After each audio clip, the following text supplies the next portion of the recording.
Sir, എന്താ sir ഇത്? ഒരു നോട്ടീസ് പോലും ഇല്ലാതെ. മിസ്റ്റർ വരുൺ, നോട്ടീസൊക്കെ എപ്പോഴേ തയ്യാറായതാണ്. കണിമംഗലത്തിന്റെ ഉമ്മറത്ത് അങ്ങനെ ഒരു നോട്ടീസ് വരരുതെന്ന് പരമേശ്വരൻ സാറിന്റെ താല്പര്യമായിരുന്നു. പേഴ്സണലി എനിക്കും അത് ഇഷ്ടമായിരുന്നില്ല. അനുവദിക്കാവുന്ന സമയം മുഴുവൻ അനുവദിച്ചു. ഇതിപ്പോ എനിക്കൊന്നും ചെയ്യാൻ പറ്റാത്ത അവസ്ഥയാണ്. സർ, നിങ്ങൾ നടപടികൾ ആരംഭിച്ചോളൂ. താൻ ഇവർക്ക് തടസ്സം ഉണ്ടാക്കരുത്. ഞാൻ ഇവരെ തടയോ ബഹളം വയ്ക്കോ ഒന്നും ചെയ്തില്ലോ സാർ. പിന്നെന്താ? ഓ, ജപ്തി നടപടികൾക്കൊക്കെ വരുമ്പോ ഇങ്ങനെ രൂക്ഷമായിട്ട് സംസാരിക്കണമെന്ന ഒരു രീതി ഉണ്ടായിരിക്കും അല്ലേ?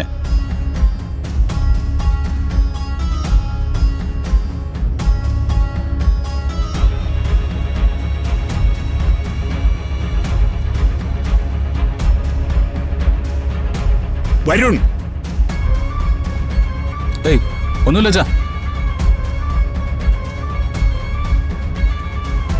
സാർ, ഇങ്ങനൊരു അവസ്ഥയിൽ നമ്മൾ തമ്മിൽ കണ്ടുമുട്ടേണ്ടി വരുമെന്ന് ഞാൻ കരുതിയില്ല. തന്നെ കൊണ്ട് ചെയ്യാവുന്നതെല്ലാം താൻ ചെയ്തല്ലോ ചിദംബരം. നിങ്ങളുടെ നടപടികൾ നടക്കട്ടെ. സാർ, നിങ്ങൾ ഉപയോഗിച്ചുകൊണ്ടിരിക്കുന്ന സാധനങ്ങളൊന്നും ഞങ്ങൾ അറ്റാച്ച് ചെയ്യുന്നില്ല. അതൊക്കെ സാറിനും സാറിന്റെ കുടുംബത്തിനും കൊണ്ടുപോവാം. അതൊക്കെ നിങ്ങളുടെ ഇഷ്ടം. വരൂ.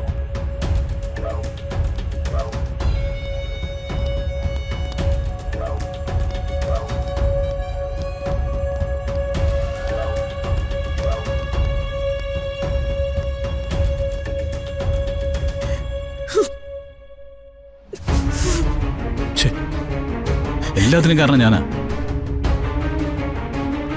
എന്റെ പിടിപ്പുകേടാ. ആരും നിന്നെ കുറ്റപ്പെടുത്തില്ലടാ. നമ്മുടെ കുടുംബത്തിനൊരു വലിയ വീഴ്ച സമയമാണ്. നമ്മൾ വീണു, അത്രേ ഉള്ളൂ.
ചെറിയമ്മേ, ഇതൊക്കെ കാണാൻ സുഖമുള്ള കാഴ്ച.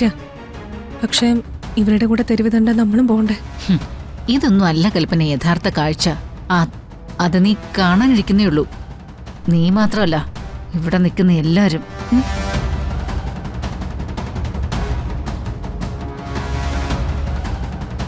എന്താ ചെറിയമ്മ ഉദ്ദേശിക്കുന്നേ? എല്ലാവരും ഭക്തരല്ലേ? ആപത്ത് സമയത്ത് രക്ഷിക്കാൻ ദൈവം വരുമെന്ന് പറയാറില്ലേ? വരും, ഉറപ്പായിട്ടും വരും.